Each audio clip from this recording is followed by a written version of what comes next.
Cream कालिकाय नमः। नमो शिव शक्ति। जय श्री राधे कृष्णा।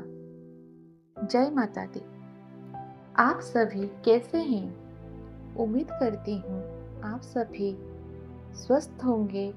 माँ भगवती की कृपा आप सभी पे और आपके परिवार पे निरंतर बरस रही होगी। ये वीडियो अगर आप तक पहुँचा है तो अंत तक जरूर देखें, क्योंकि आखिर में आप जानेंगे वो रहस्य जो हर स्त्री को मुक्त कर सकता है, हर बंधन से, हर डर से, हर कमी से।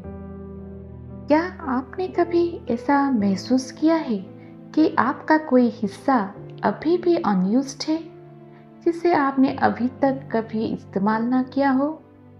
या फिर आपको ऐसा महसूस हो रहा है कि आपके भीतर कुछ बदल रहा है, लेकिन आप उसे शब्द नहीं दे पा रही? जैसे आत्मा में कोई अजीब सी खिंचाव हो, किसी नई शक्ति की जागने की आहट हो, एक अंतर स्वर जो आपको रोजमर्रा की जिंदगी की शोर से उठाकर गहरे सत्य की ओर खींच रहा हो। और क्या आपने कभी सोचा है कि नारी के भीतर बसने वाली अदृश्य शांत लेकिन अत्यंत शक्तिशाली ऊर्जा आखिर क्या है? इन्हीं प्रश्नों से दिव्य स्त्री ऊर्जा का जागरण की यात्रा आरंभ होती है। नारी के शरीर में स्थित यह सूक्ष्म शक्ति केवल आध्यात्मिक सामर्थ्य का प्रतीक नहीं है, बल्कि जीवन, सृजन, करुणा और चेतना की मूल धारा है। जब यह ऊर्जा जागृत होती है तो नारी अपने भीतर की गहराई में छिपे साहस, संवेदना, अंतर्ज्ञान और दिव्यता से परिचित होने लगती है। दिव्य स्त्री ऊर्जा का जागरण नारी के स्वयं से जोड़ने का मार्ग है, जहां वह अपने वास्तविक सामर्थ्य, आत्मबल, करुणा, आंतरिक प्रकाश, सहज ज्ञान, दिव्यत्व से जुड़ने लगती है। दिव्य स्त्री ऊर्जा का उदय केवल आध्यात्मिक अनुभूति ही नहीं लाता, बल्कि मन, शरीर और आत्मा के बीच एक गहन समरसता स्थापित करता है। दिव्य स्त्री ऊर्जा नारी की जन्मजात शक्ति है, जो उसके मन, शरीर और चेतना के भीतर सूक्ष्म रूप में विद्यमान रहती है। लेकिन आधुनिक समाज में मन, शरीर और आत्मा का पृथकीकरण गहराई से समाया हुआ है, जो आधुनिकता, विज्ञान और व्यक्तिवाद की सोच से उपजा है, और जहां तुम्हें अपने मन और शरीर की सीमाओं से ऊपर उठने के लिए प्रेरित किया जाता है, ताकि तुम अपने उच्चतर आत्मा से जुड़ सको, जिसे तुम्हारे भौतिक अस्तित्व कहा गया है। स्त्रियों को उनकी शक्ति के बारे में बताया गया सबसे बड़ा झूठ ये है कि उनकी सामर्थ्य उनके बाहर है। उनकी नौकरी, उनकी आय, उनके परिधान, सौंदर्य या उनके संबंध स्थिति या रिलेशनशिप स्टेटस में है, जबकि स्त्री शरीर अपनी मूल प्रकृति में शक्ति, करुणा, सृजन और गहन अंतर्ज्ञान का संगम है। लेकिन बुद्धिमान स्त्रियों की परंपरा में हम अपने शरीर में निहित पवित्रता को अपनाते हैं। हर धड़कन, हर स्पंदन, हर श्वास को आदर से अपनाते हैं। हम जानते हैं कि देह मात्र देह नहीं, यह वह पवित्र स्थल है जहाँ दिव्यता अपनी छाप छोड़ती है, जहाँ स्त्री की शक्ति, उसकी करुणा और उसकी प्रज्ञा धीरे धीरे अंकुरित होती है, प्रकट होती है, कभी सहज अंतर्दृष्टि बनकर, कभी देह के उन रूपांतरणों में जो रजस्वला होने की पहली लहर से लेकर रजोनिवृत्ति की 7 अग्नि तक, और उससे भी आगे हर अनुभव, हर परिवर्तन, हमारे भीतर सोई हुई दिव्यता को जगाती है। स्त्री का शरीर ही वो द्वार है जिसे शक्ति बहती है और उसकी प्रज्ञा उजागर होती है। जैसे ही तुम अपने मौन शरीर के डुअलिटी और विभाजन से आगे बढ़ती हो, तुम अपने आप को फिर से एकजुट करने लगती हो और अपने अस्तित्व के हर पक्ष, तुम्हारा तन, तुम्हारा मन, तुम्हारी आत्मा, तीनों फिर से एक धारा बन जाते हैं, जहाँ भौतिक अनुभूति भावनाओं की तरलता और आत्मा के प्रकाश में शांति एक साथ सांस लेती है। तुम अपने भीतर से पूर्णता का महसूस करने लगते हो और यहीं से तुम फिर से जुड़ती हो उस जन्मजात अंतर्निहित शक्ति जो स्त्री की शरीर में पहले से है। वो प्राचीन सहज शक्ति जो तुम्हें याद दिलाता है कि तुम संपूर्ण हो, तुम पवित्र हो और अपनी ही चमक में पूर्ण हो। स्त्री शक्ति सदियों से एक रहस्य रही है, एक ऐसी अद्भुत धारा जिसने मनुष्यों में विस्मय भी जगाया, भाव भी, आदर भी और अनगिनत प्रश्न भी। युग बदल गए, लेकिन उसकी ऊर्जा, उसका रहस्य और उसकी महिमा अभी भी दुनिया को अचरज और श्रद्धा से भर देती है। ये स्त्री देह केवल ऊर्जा का माध्यम नहीं, बल्कि स्वयं शक्ति का साकार रूप है, दिव्य शक्ति का जीवित स्वरूप है, जहाँ सृष्टि भी धड़कती है और परिवर्तन भी जन्म लेता है। तुम्हारा शरीर कभी केवल हड्डी मांस का ढांचा नहीं था, इसे एक मंदिर के रूप में रचा गया था। ये ऊर्जा, चेतना और दिव्यता का वह स्थान है जहाँ शक्ति स्वयं निवास करती है। उसकी शक्ति उसके शरीर में निहित है, जहाँ रचनात्मक और ब्रह्मांडीय ऊर्जा का वास होता है। और जब आप अपने देवी शक्ति को जागृत करते हैं, तो आप अपनी स्त्री ऊर्जा को सही मायने में प्रभावित होने देते हैं। तुम्हारा अस्तित्व केवल भौतिक नहीं, बल्कि एक पवित्र मंदिर की तरह है, जहाँ हर सांस, हर अनुभूति और हर भावना में शक्ति की उपस्थिति महसूस की जा सकती है। ये तो वह पवित्र दीप शिखा है जहाँ शक्ति अपनी दिव्य स्पर्श से हर कोशिका को आलोकित करती है और तुम्हारे धड़कन का हर स्पंदन सब एक ही सत्य को फुसफुसाते हैं कि तुम कोई साधारण देह नहीं, शक्ति का जीवित धड़कता हुआ मंदिर हो। तुम्हारा शरीर वह स्थान नहीं जिसे दुनिया की निगाहें तोले, परखे या किसी से तुलना करे। ये तो वो पवित्र आकाश है जहाँ देवी स्वयं अपनी उपस्थिति से हर श्वास को उजालती है। तुम्हारा शरीर एक चलता फिरता मंदिर, एक जीवित आरती, जहाँ हर धड़कन देवी का मंत्र है और हर भावना उसकी कृपा की तरंग। उसकी भावनाएं उसकी प्रार्थना है, हर आंसू पवित्र जल है और हर श्वास एक मंत्र। जब स्त्री अपने भीतर की शक्ति को पहचान लेती है, तो वो केवल जीवित नहीं रहती, वह जीवन का स्वरूप बन जाती है। देवी के उदय का पहला चरण है स्वीकृति, एक्सेप्टेंस, अपने अस्तित्व को स्वीकारना। जब स्त्री लड़ना छोड़ देती है, जब वह अपने शरीर से सर्व नहीं कृतज्ञता महसूस करती है, जब वह अपने दोषों को बोझ नहीं अनुभव समझती है, तब देवी ऊर्जा पहली बार उठती है और इस यात्रा में वह हर ऊर्जा केंद्र को छूती है। मूलाधार, स्वाधिष्ठान, मणिपुर, अनाहत, विशुद्धि, आज्ञा और सहस्रार।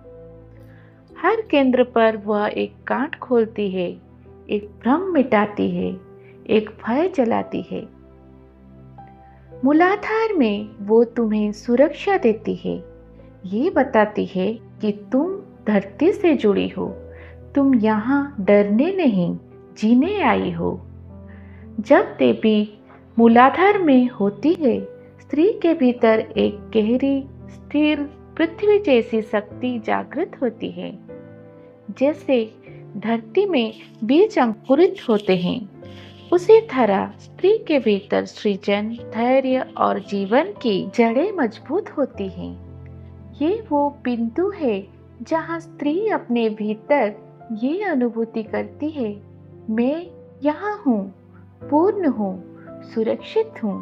देवी रेस्ट इन हर योनि, awakens in her womb, reigns in her heart and dances in her crown। यानी जब देवी किसी स्त्री के भीतर जागृत होती हैं, तो उसकी योनि में सृजन स्रोत जागता है, गर्भ में करुणा का प्रकाश बहने लगता है और शिखर पर स्थित उसका मुकुट सहस्रार दिव्य ज्योति से खिल उठता है और उसके भीतर का मंदिर प्रज्वलित हो जाता है। देवी उसके शरीर में, उसके योनि में विश्राम करती है, जहाँ ये ब्रह्मांडीय ऊर्जा सृजन, मूल, शांत और विश्राम की अवस्था में रहती है।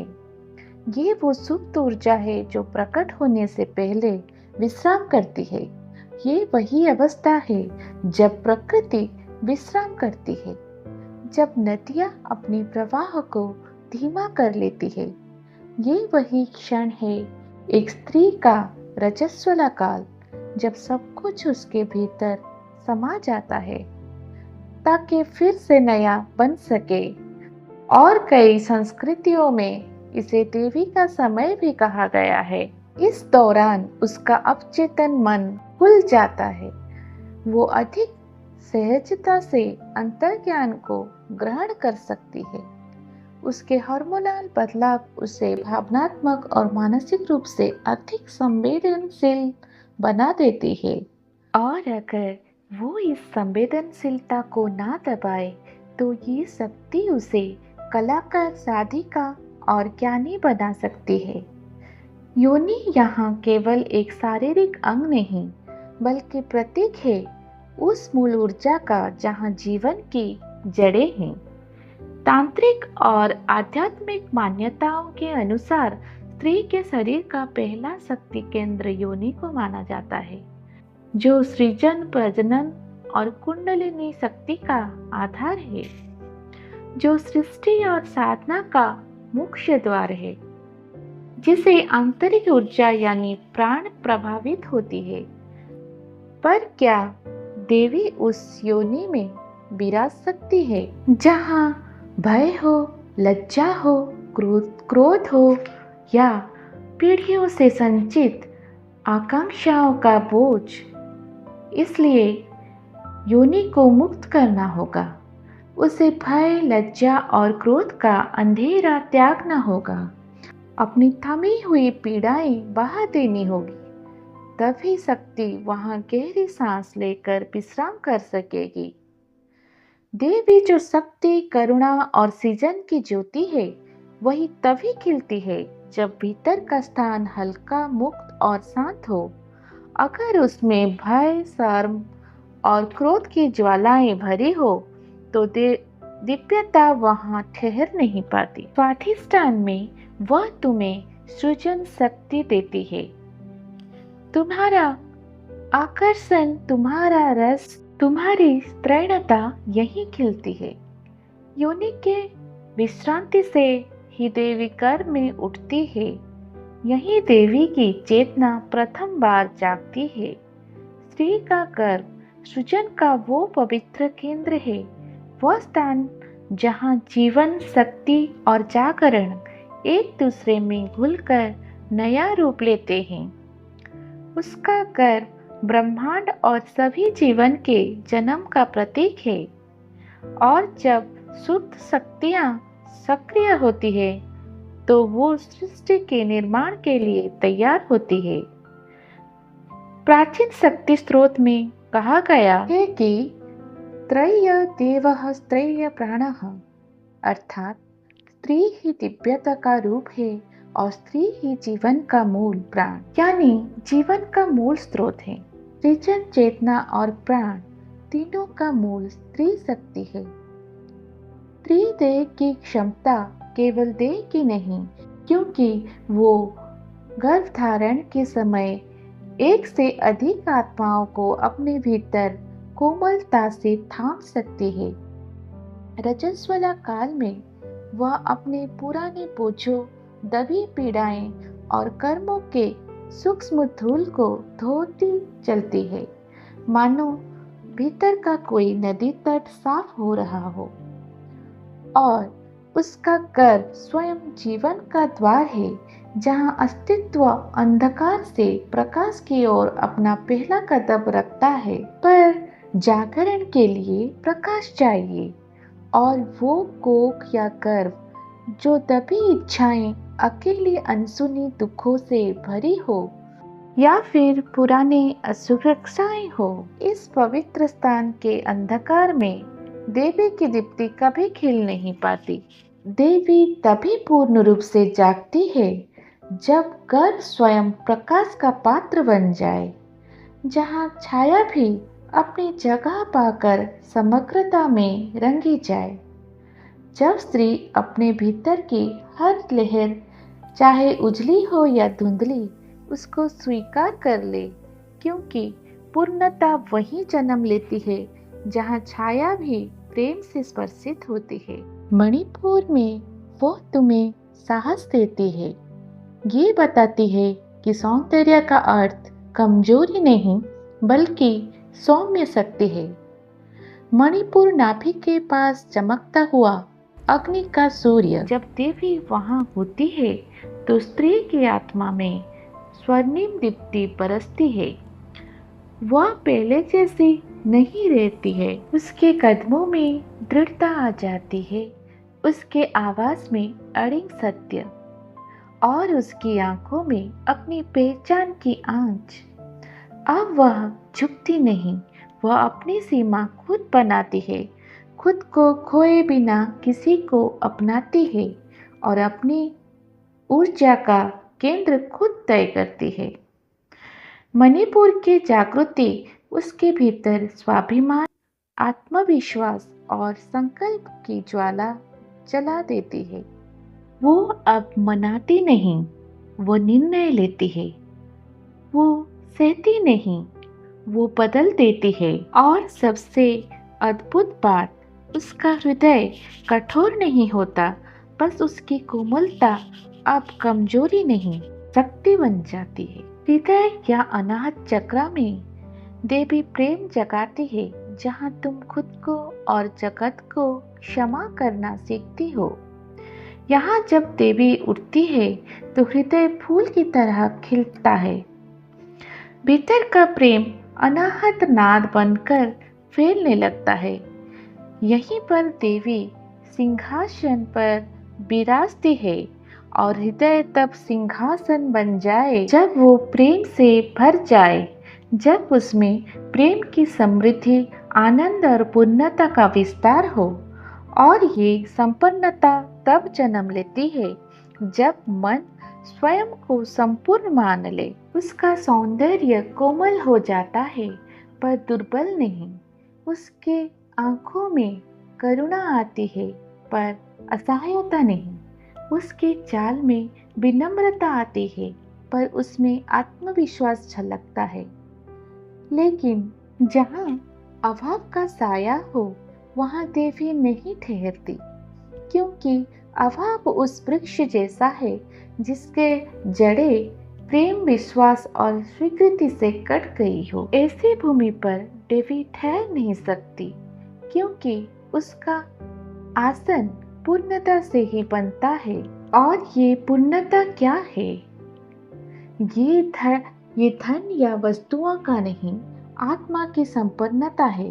स्वयं को स्वीकार करने का साहस है, प्रेम बनने की क्षमता है और जीवन को हाँ कहने का विस्तार है।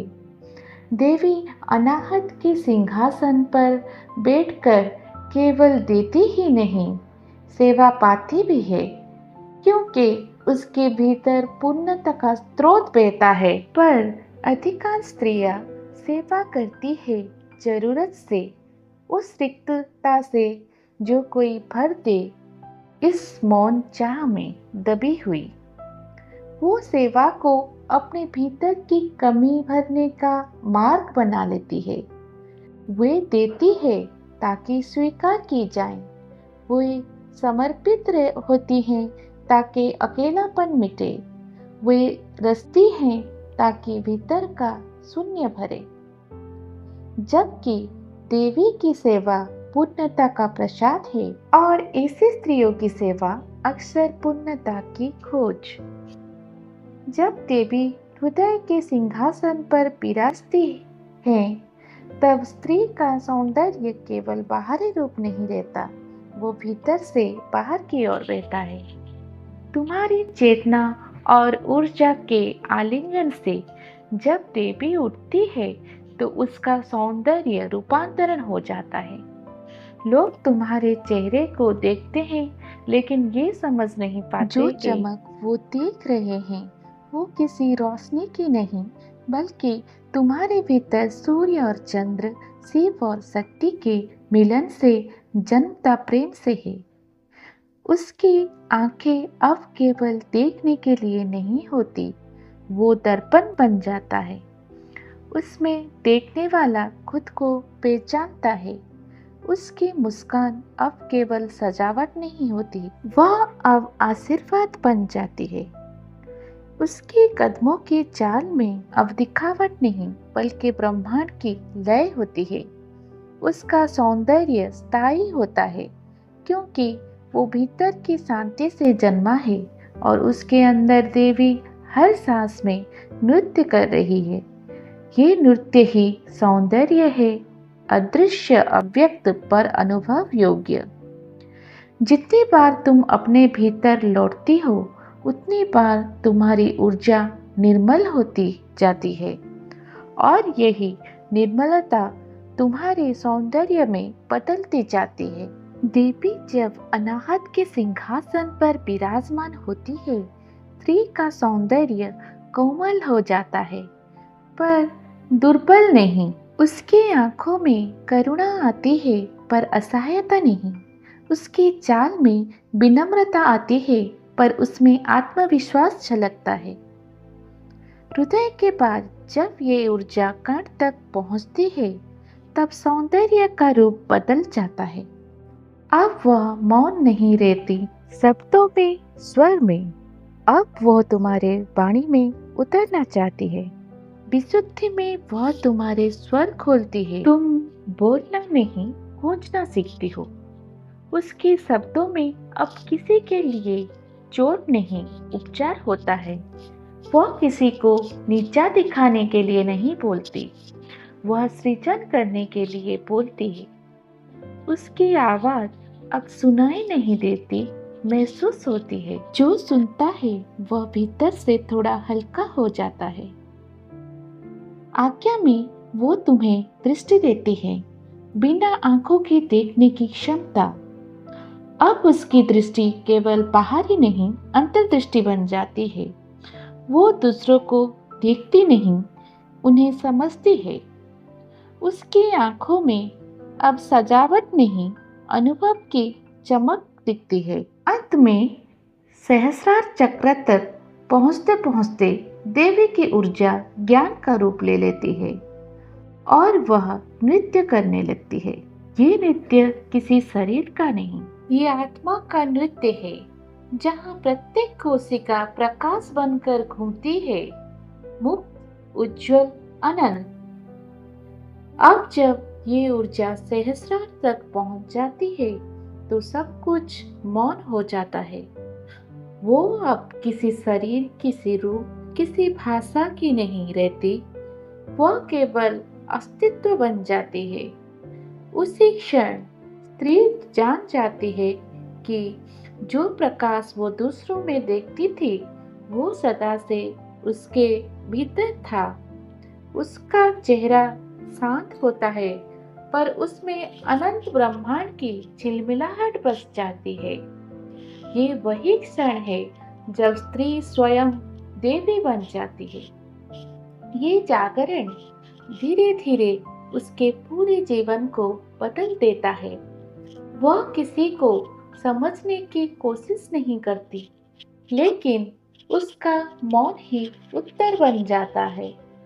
उसका सौंदर्य केवल आंखों से नहीं, स्पर्श, वाणी और मौन से प्रसारित होता है। उसका हर विचार सुवासित हो जाता है, जहाँ हर भावना एक प्रार्थना बन जाती है। अब वो किसी तुलना में नहीं रहती, वो अब उपस्थिति में रहती है। पर सहस्रार में देवी के नृत्य के लिए आवश्यक है स्वतंत्रता, क्योंकि देवी बंधनों में नृत्य नहीं कर सकती। देवी के नृत्य के लिए चाहिए आधार की गहरी जड़ें, चाहिए केंद्र, चाहिए स्वतंत्रता पर टिके रहने की धुरी, क्योंकि बिना आधार के नृत्य मात्र डोलना है और देवी का नृत्य सृजन है। She needs the secret music of the universe, the primal sound creation itself sang. The secret music of the universe, ये वही आदिनाद है जिसे ओम कहा गया। वह कंपन जिसमें समय, दिशा, जल, जीवन सब प्रकट हुए। वो आदिकालीन नाद जिससे जगत का जन्म हुआ, उसी पर देवी थिरकती है और यही गुप्त संगीत, यही धुन देवी को गति देती है। देवी का नृत्य वास्तव में सृष्टि का नृत्य है, नया बनने, पुराने को छोड़ने और अनंत की ओर बहने का नृत्य है। ये उस अवस्था को दर्शाता है जहाँ दिव्य चेतना पूर्ण अभिव्यक्ति तक पहुँच जाती है, जब स्त्री अपनी आंतरिक शक्ति, साहस और ज्ञान को जगा लेती है, पहचान लेती है, जहाँ वो केवल एक अनुयायी नहीं बल्कि स्वयं एक प्रेरणा स्रोत है और ब्रह्मांडीय गतिशील रचनात्मक ऊर्जा से जुड़ जाती है, जो उसे नया उद्देश्य और शक्ति प्रदान करती है।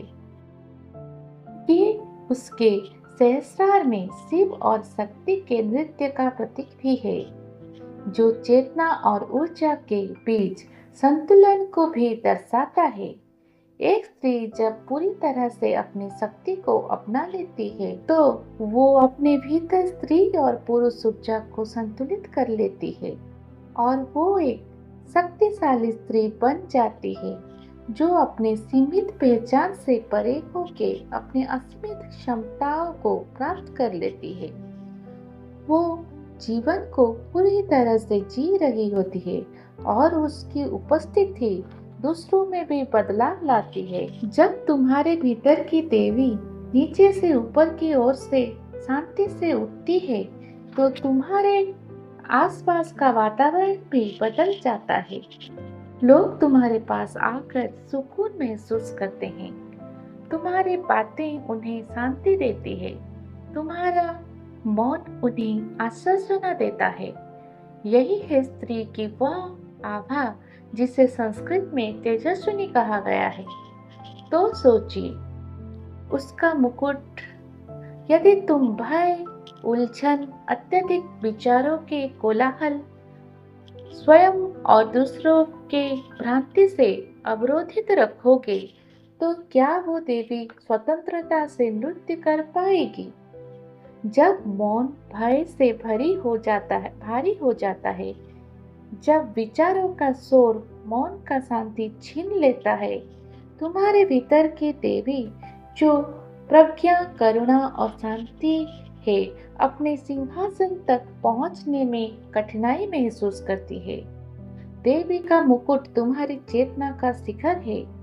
वह वहां विराजमान तो है, पर नित्य तभी करती है जब उसे तुम स्थान दो, निर्भयता का, मौन का, सत्य का। जब देवी किसी स्त्री के भीतर जागृत होती है, उसके पवित्र योनि आरंभों का बीज बन जाता है, जहाँ हर परिवर्तन, हर दीक्षा, अपना प्रथम स्तर पाता है।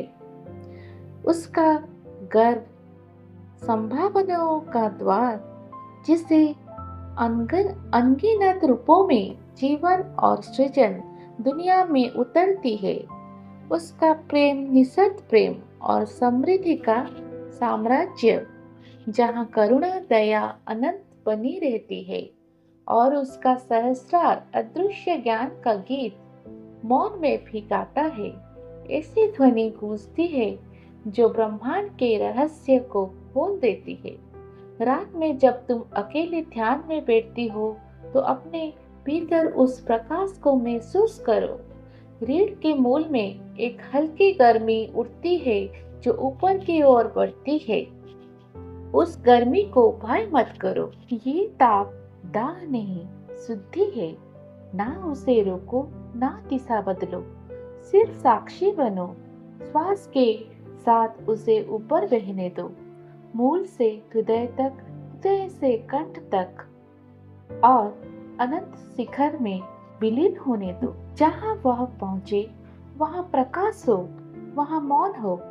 कुछ करने की आवश्यकता नहीं, केवल अनुमति दो। ये दिव्य ऊर्जा स्वयं अपने मार्ग जानती है। ये आत्मा का नृत्य है, जहाँ प्रत्येक कोशिका प्रकाश बनकर घूमती है, मुक्त, उज्जवल, अनंत। अब जब ये ऊर्जा सहस्रार तक पहुंच जाती है तो सब कुछ मौन हो जाता है। वो अब किसी शरीर, किसी रूप, किसी भाषा की नहीं रहती। वह केवल अस्तित्व बन जाती है। उसी क्षण स्त्री जान जाती है कि जो प्रकाश वो दूसरों में देखती थी वो सदा से उसके भीतर था। उसका चेहरा शांत होता है, पर उसमें अनंत ब्रह्मांड की झिलमिलाहट बस जाती है। ये वही क्षण है जब स्त्री स्वयं देवी बन जाती है। ये जागरण धीरे धीरे उसके पूरे जीवन को बदल देता है। वह किसी को समझने की कोशिश नहीं करती, लेकिन उसका मौन ही उत्तर बन जाता है। उसका सौंदर्य केवल आंखों से नहीं, स्पर्श, वाणी और मौन से प्रसारित होता है। उसका हर विचार सुवासित हो जाता है, जहाँ हर भावना एक प्रार्थना बन जाती है। अब वो किसी तुलना में नहीं रहती, वो अब उपस्थिति में रहती है। पर सहस्रार में देवी के नृत्य के लिए आवश्यक है स्वतंत्रता, क्योंकि देवी बंधनों में नृत्य नहीं कर सकती।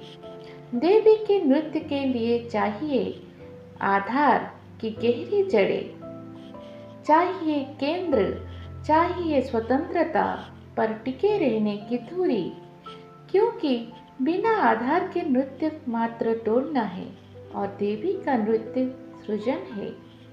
She needs the secret music of the universe, the primal sound creation itself sang. The secret music of the universe, ये वही आदिनाद है जिसे ओम कहा गया। वह कंपन जिसमें समय, दिशा, जल, जीवन सब प्रकट हुए।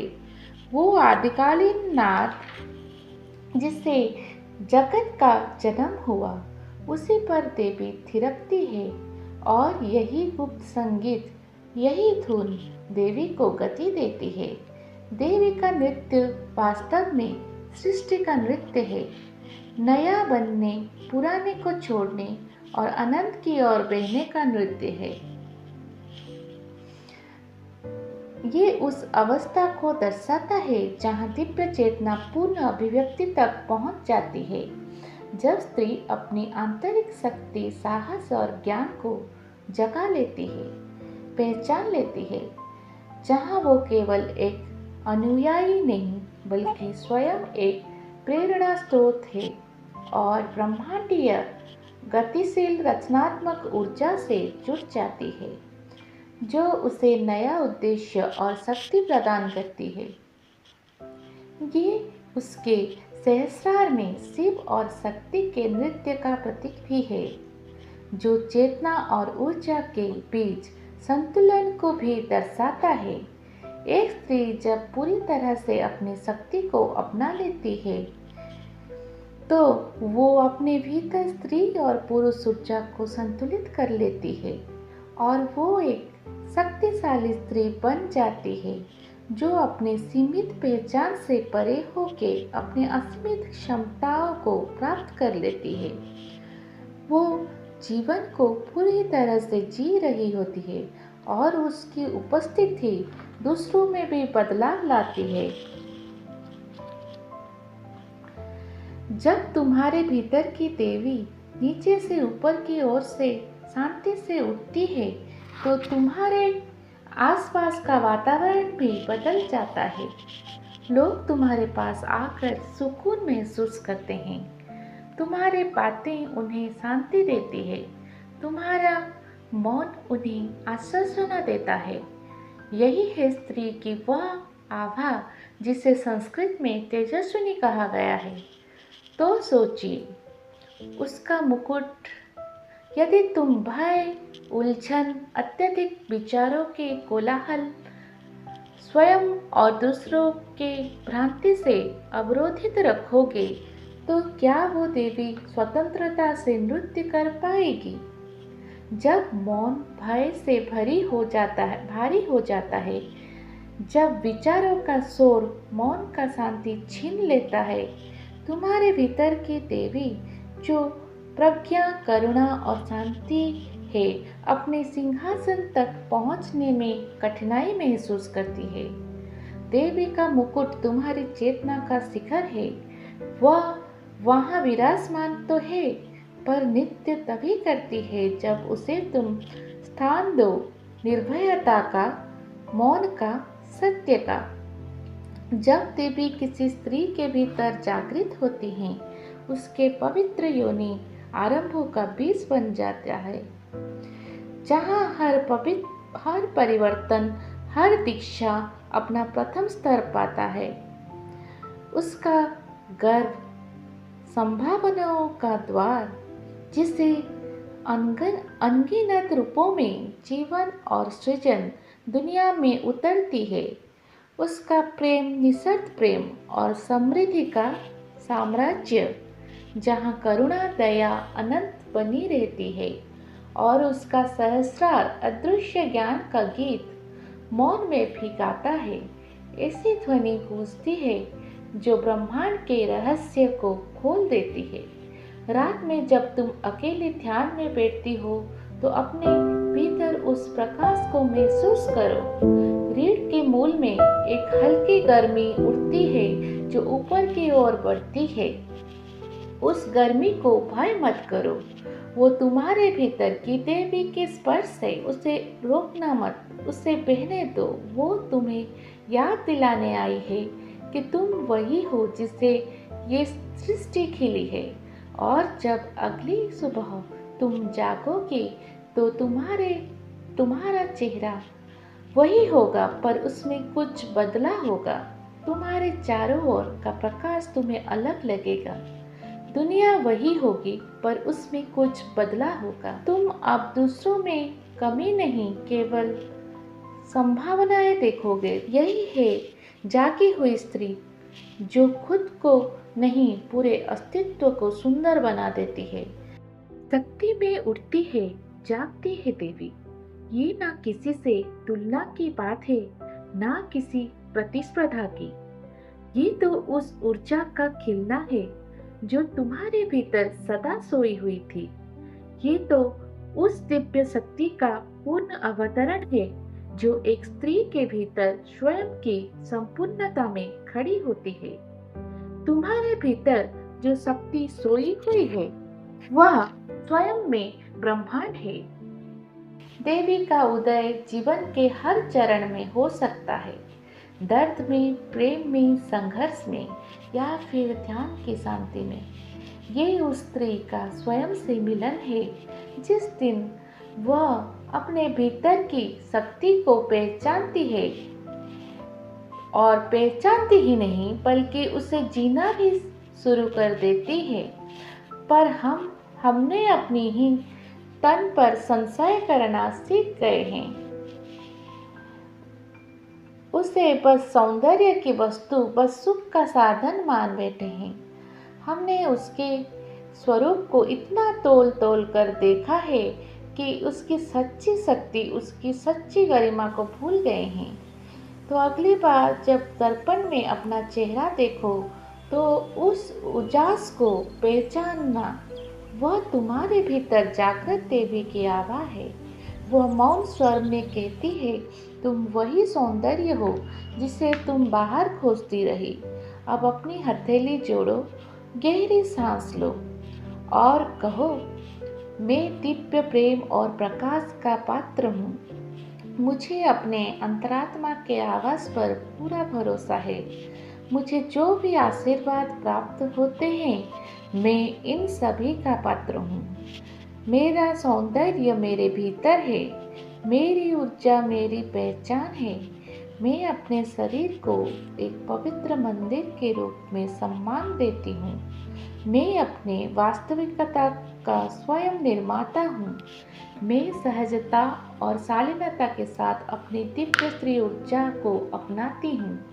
मैं उन सभी चीज़ों को त्याग देती हूँ जो अब मेरे हित में नहीं है। मैं समृद्धि और खुशहाली का चुंबक हूँ। मैं वही शक्ति हूँ जो संसार को रूप देती है। मैं एक देवी हूँ, प्रेम, आदर और आराधना के योग्य। सांस को कुछ पल रोको, फिर छोड़ दो। महसूस करो तुम्हारे चारों ओर की हवा थोड़ी भारी, थोड़ी गर्म हो रही है। यही तुम्हारे जागृत आभा मंडल है। जब कोई स्त्री आत्मविश्वास, शांति, जागरूकता और आंतरिक शक्ति का अनुभव करती है, तब शरीर में कुछ विशेष हार्मोन्स और न्यूरोकेमिकल्स सक्रिय होते हैं। जैसे कि डोपामिन तब निकलता है जब स्त्री स्वयं को योग्य, सक्षम और मूल्यवान महसूस करती है। सेरोटोनिन स्वयं के प्रति दया और दूसरों से गहरे संबंध में सक्रिय होते हैं। एंडोर्फिन नृत्य, गायन, प्रार्थना, सृजन से बढ़ते हैं। विज्ञान कहता है ये कोई अलौकिक शक्ति नहीं, बल्कि मस्तिष्क और शरीर का सामंजस्य है।